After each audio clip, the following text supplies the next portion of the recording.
this will be my last time talking about it. Maybe not. This probably won't be my last one. Okay, y'all gonna have to just sit through it. I'm gonna be talking about it again. All right, so person who's played all Borderlands games and have played for the gameplay side of it, not the story.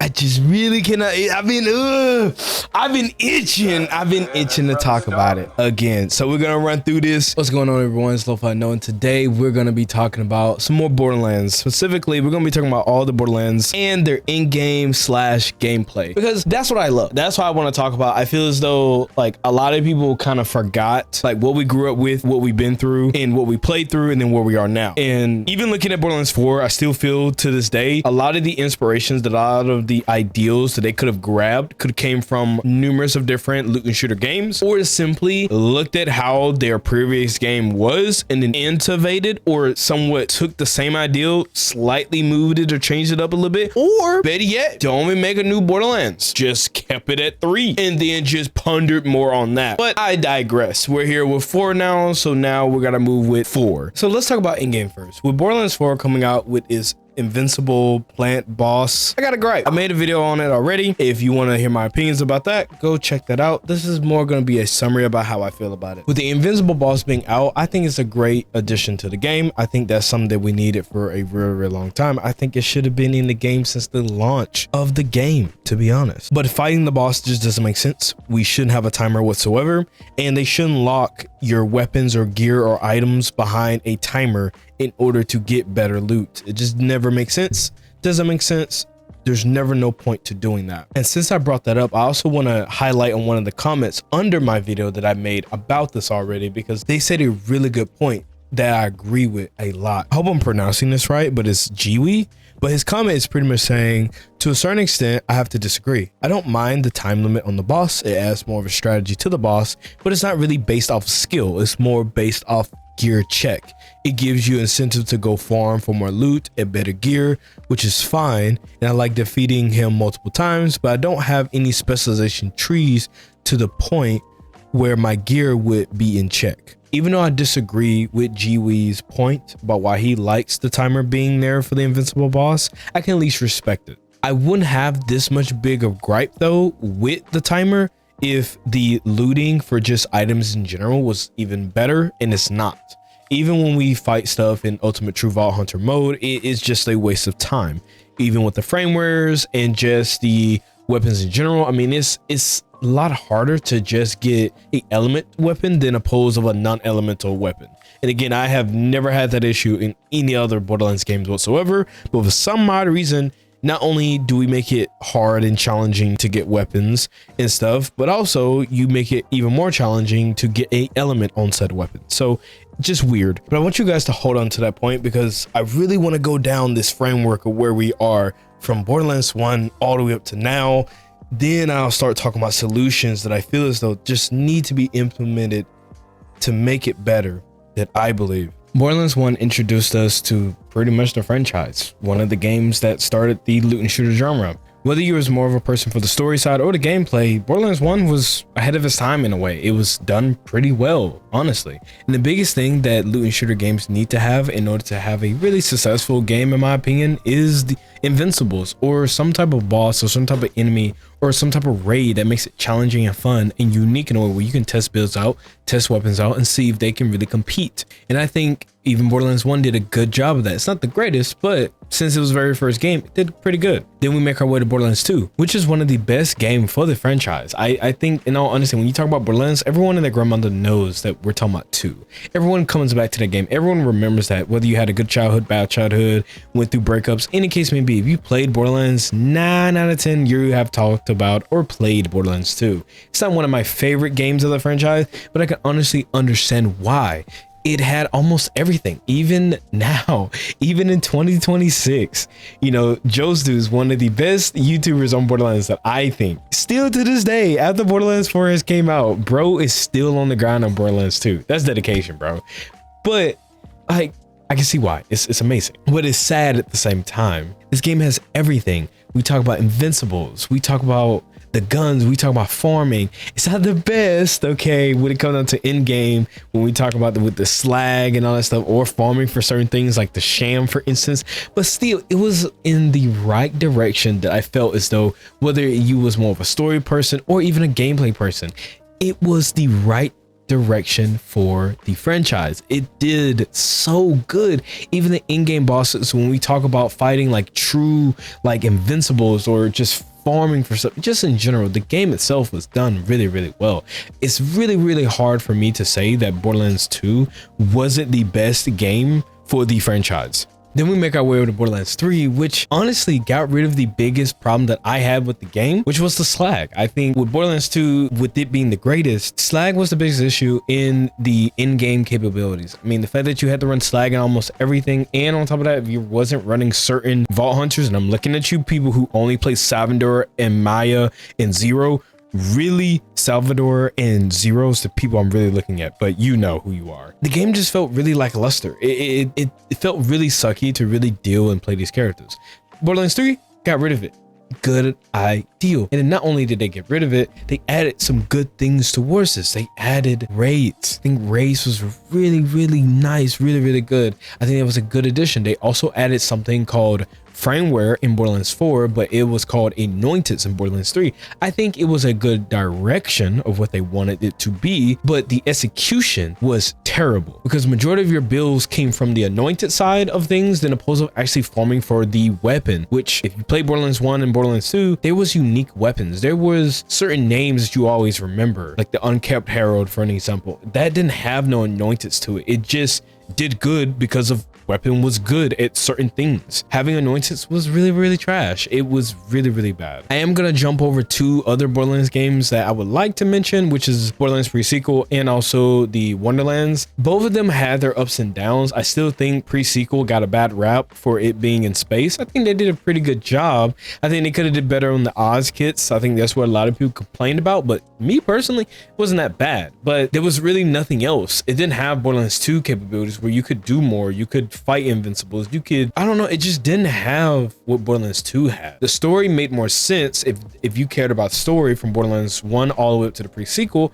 Everything kind of checks out in a way. It ties into the story, it flushes it out more, and that at the time I feel as though they kind of cared about explaining stuff a lot better. And then when we talk about Wonderlands, the story is garbage. Really have anything good to say about Wonderland's story? Gameplay wise, good addition for melees, good addition for the quote unquote raids in a certain sense. But again, with the in-games and how they made you try to do 100 of the chaos trials, God forbid, don't do that. Terrible ideal. Just farming for stuff in general was the only way for you to get that, is by going through the trials.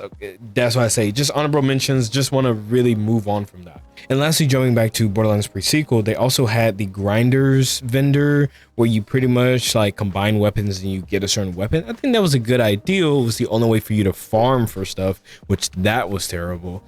But I think overall it was a good idea, just bad execution. Now jumping back to Borderlands 3, even the in-game for Borderlands 3 was done really well. The fact that I felt good getting to the highest tier in that, then turning around and farming for something in the game. Like, some people hated the fact that you're able to get a lot of different weapons or get a lot of drops, but that right there was done really well. There's billions of different weapons that people loved. If we just talk about like Uncut Herald, for an example, we got the conference call, we got the Infinity Pistol, we got so many different weapons.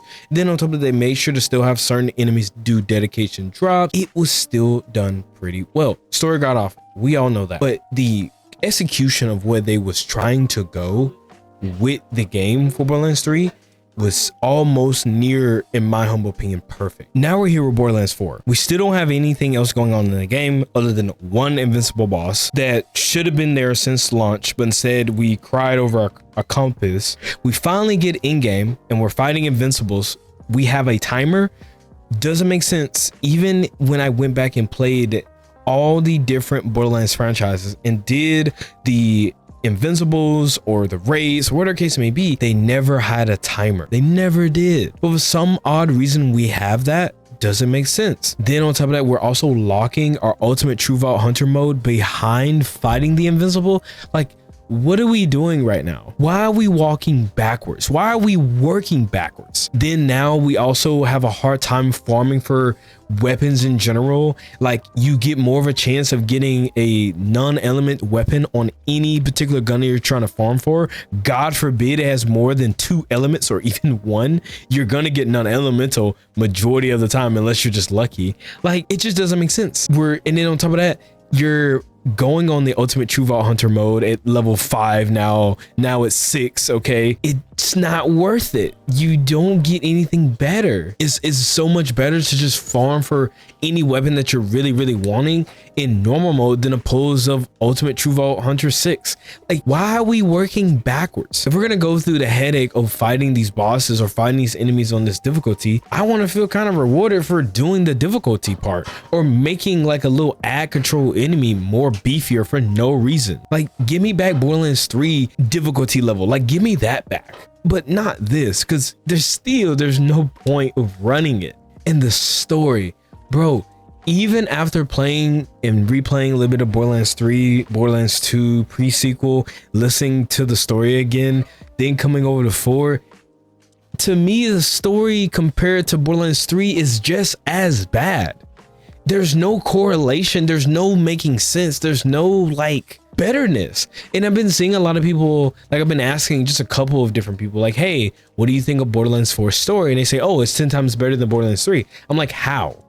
Because the writing doesn't make sense. People died for no reason. They made you care for characters that didn't make sense. The villain wasn't really that impactful. Like, I'm just confused. I feel like for some odd reason, Borderlands 4 is like walking backwards, but you have 2, 3 pre-sequel and slightly maybe Wonderlands to pull ideals from, and of course other loot and shooter games. But it's like walking back instead of trying to move forward. It's like it just doesn't know what it wants. And what really gets on my nerves so much with this game, in every single Borderlands game, certain abilities have kind of stayed the same, or we have had like the same types of characters every single time. One siren, one type of military person, one crazy character that just didn't really too much make sense, but it kind of made sense in a way, and lastly like an assassin character.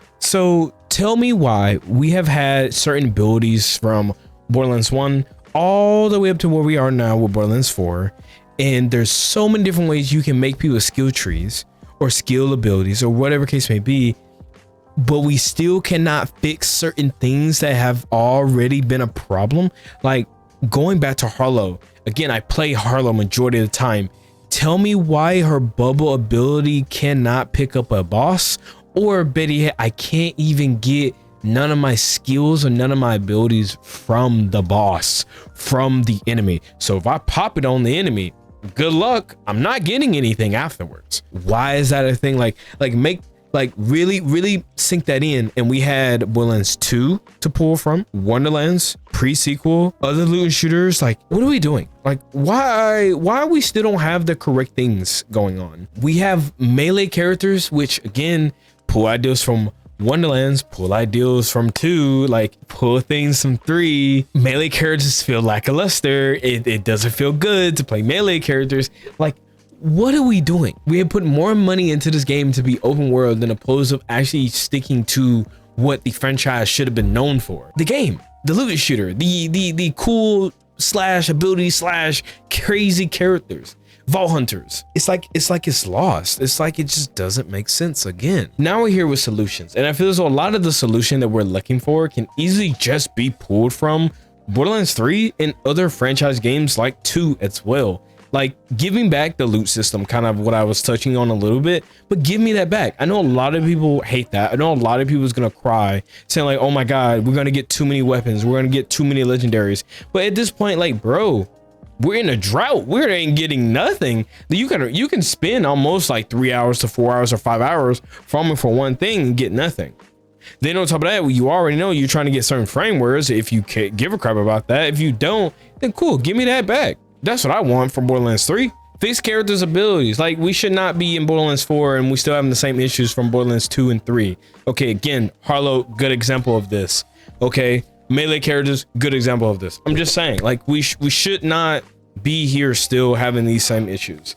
Like, Harlow, make it so I can get skills or something. Make it to where my abilities still kind of do something, whether that just levitates them up or puts the bubble around them, but they're still freely able to be moved or attack, something. Borderlands 4, I'm gonna be real, I'm expecting raids, I'm expecting more invincibles, I'm expecting more DLCs, like actually full-blown DLCs, what we used to have in Borderlands 2. Like, I missed that, bro. Like, not even talk about Borderlands 2. Borderlands 3 DLCs was pretty good. Let's not skip out of that.